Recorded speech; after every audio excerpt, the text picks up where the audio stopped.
teman-teman, perkenalkan nama saya Varianti Chandra, panggilannya Far. Saya salah satu mahasiswa Fakultas Hukum Universitas Kristen Indonesia di Jakarta. Hari ini kita mau membahas topik mengenai hukum agraria, yaitu topik mengenai pembagian hak bersama. Nah, kita juga nanti akan membahas sedikit mengenai sisi perpajakan di Indonesia. Mungkin kamu pernah dengar cerita seperti ini. Tanah warisan belum dibagi, tapi salah satu saudara sudah jual bagian dia duluan. Lalu ada juga kasus suami istri cerai, terus bingung bagi tanahnya bagaimana. Nah, ini semua terkait dengan yang namanya hak bersama atas tanah. Dan cara pembagiannya ternyata nggak sesederhana yang kita kira. Oke, kita mulai dari dasarnya dulu ya. Dalam hukum agraria, istilah hak bersama berarti satu bidang tanah dimiliki dua orang atau lebih dengan dasar hukum yang sama dan kedudukan yang sejajar. Dasarnya ada di Undang-Undang Pokok Agraria atau UPA nomor 5 tahun 1960. Contohnya gampang, dua saudara mewarisi tanah dari orang tuanya. Suami istri beli tanah bareng selama menikah. Ada dua teman investasi tanah bareng-bareng untuk usaha. Semua itu sah secara hukum selama para pemiliknya memenuhi syarat sebagai subjek hak atas tanah. Ini tercantum dalam pasal 21 dan 31 UPA. Tapi masalah sering muncul ketika hak bersama ini nggak dibagi secara jelas. Kenapa? Karena tanahnya itu satu sertifikat, tapi pemiliknya bisa 2, 3, bahkan lebih. Nah, ketika mau dijual atau diagunkan atau diwariskan kembali, mulai deh ruwetnya. Bentuk-bentuk hak bersama. Yuk kita lihat satu persatu. Satu, hak milik bersama atau co-ownership. Ini yang paling umum. Misalnya kakak adik punya tanah warisan bareng, tapi sertifikatnya masih satu. Selama belum ada pembagian, keduanya punya hak yang sama besar, kecuali atas kesepakatan lain. Kedua, hak bersama dalam perkawinan. Menurut pasal 35 Undang-Undang Nomor 1 Tahun 1974, harta benda yang diperoleh selama perkawinan itu menjadi hak bersama. Artinya tanah yang dibeli selama menikah otomatis jadi milik berdua, kecuali ada perjanjian pisah harta atau perjanjian pranikah. Yang ketiga, hak bersama dalam badan hukum atau kelompok. Contohnya koperasi atau CV beli tanah untuk usaha. Sertifikatnya bisa atas nama badan hukum, tapi secara substansi kepemilikannya berasal dari anggota. Nah, disinilah pentingnya pembagian hak bersama, supaya jelas siapa yang punya bagian berapa dan nggak jadi sumber konflik di kemudian hari. Kenapa harus dibagi? Nah, ini pertanyaan klasik. Kalau masih keluarga, kenapa sih harus dibagi segala? Jawabannya simpel banget, untuk kepastian hukum dan menghindari masalah di masa depan. Coba bayangkan, sertifikat masih satu, tapi sudah generasi ketiga. Anak, cucu, keponakan, semua merasa punya hak. Mau jual tanah pun jadi bingung karena nggak semua setuju.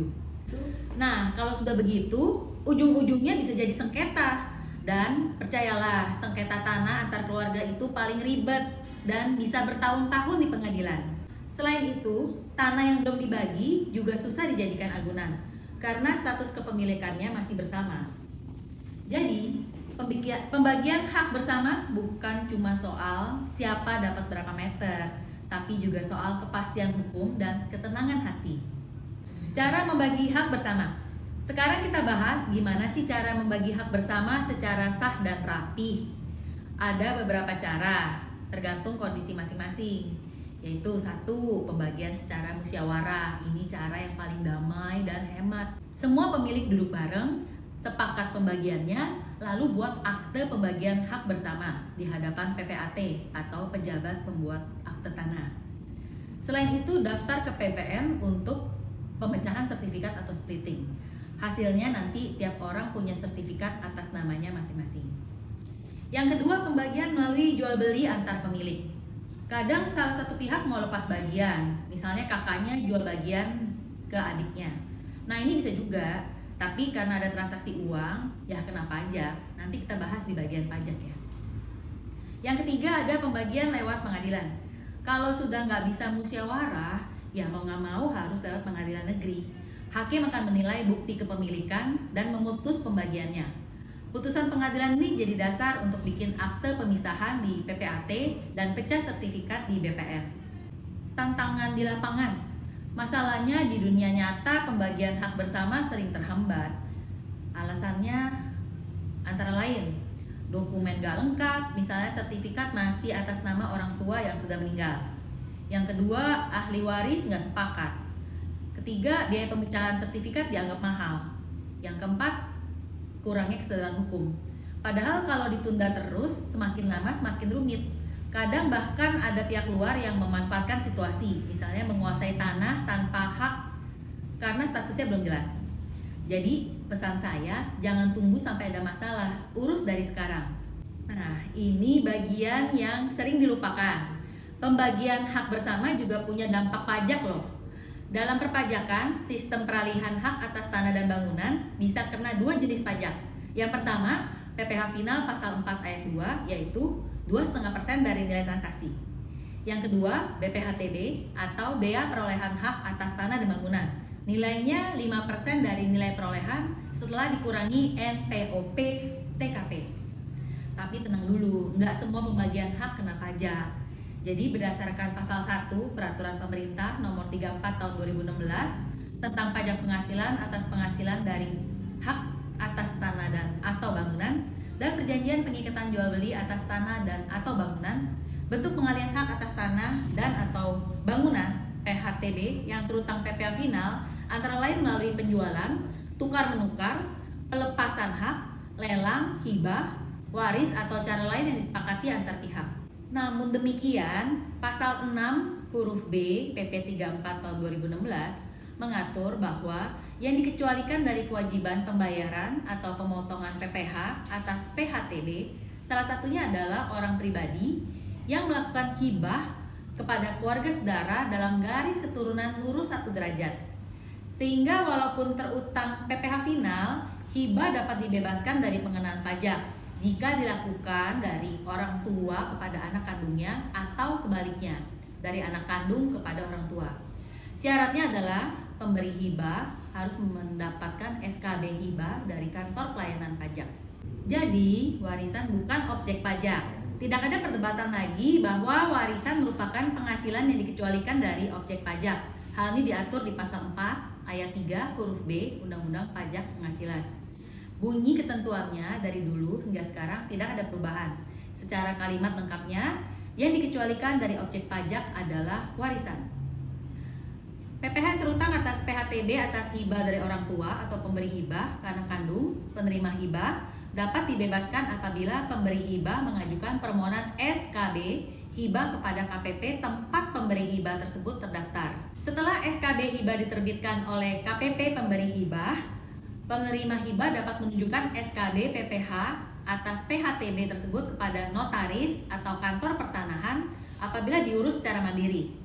Setelah melakukan balik nama hibah, atas tanah dan atau bangunan hibah tersebut wajib dilaporkan pada SPT tahunan penerima hibah secara lengkap dan benar. Nah, sekarang kita bahas mengenai BPHTB, yaitu bea perolehan hak atas tanah dan bangunan. BPHTB tidak hanya dikenakan pada tanah atau rumah yang diperoleh dari transaksi jual beli, tapi juga BPHTB waris. Hak atas tanah dan atau bangunan yang didapat dari warisan dikenakan pungutan ini dengan dasar hukum Undang-Undang Nomor 20 Tahun 2000 tentang perubahan atas Undang-Undang Nomor 21 Tahun 97 tentang BPHTB. Dalam pasal 2 undang-undang tersebut terdapat 13 aspek peralihan hak atas tanah dan atau bangunan yang menjadi objek BPHTB. Salah satunya adalah pemindahan hak atas waris.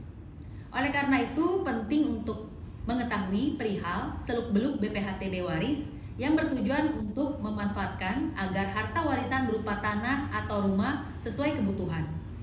Pasalnya, ada banyak kasus yang disebabkan ketidaktahuan ahli waris tidak membayar BPHTB waris. Kebanyakan dari mereka baru mengetahui informasi kewajiban membayar BPHTB waris ketika hendak mengurus balik nama sertifikat. Bahkan karena kaget nilainya cukup besar, tidak sedikit para ahli waris memutuskan menjual tanah atau rumah warisan tersebut dengan harga murah. Apa itu BPHTB waris? BPHTB waris adalah 50% dari BPHTB yang seharusnya terutang. Mengacu pada keterangan itu, rumus BPHTB waris terutang adalah 50% dikali 5% dikali NPOP dikurangi nilai NPOP TKP. Sementara BPHTB jual beli nilainya ditetapkan sebesar 5%. Dengan rumusnya 5% dikalikan NPOP dikurang NPOP TKP.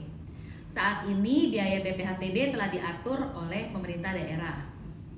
Sejauh ini tidak ada daerah yang menetapkan aturan tarif BPHTB sebesar 50%. Tapi, jika belum diatur di peraturan daerah, perhitungannya tetap merujuk pada pasal yang telah disebutkan di atas. Adapun mengenai dasar pengenaan NPOP TKP adalah besarnya ditetapkan berdasarkan tiap-tiap peraturan daerah. Kalau bukan karena warisan, pembagian biasa, nah itu bagaimana ya BPHTB-nya? Misalnya suami istri bagi harta bersama pasca cerai. Kalau tidak ada kompensasi uang, umumnya tidak kena PPh. Tapi BPHTB bisa tetap terutang, tergantung cara pembagian dan kebijakan daerah.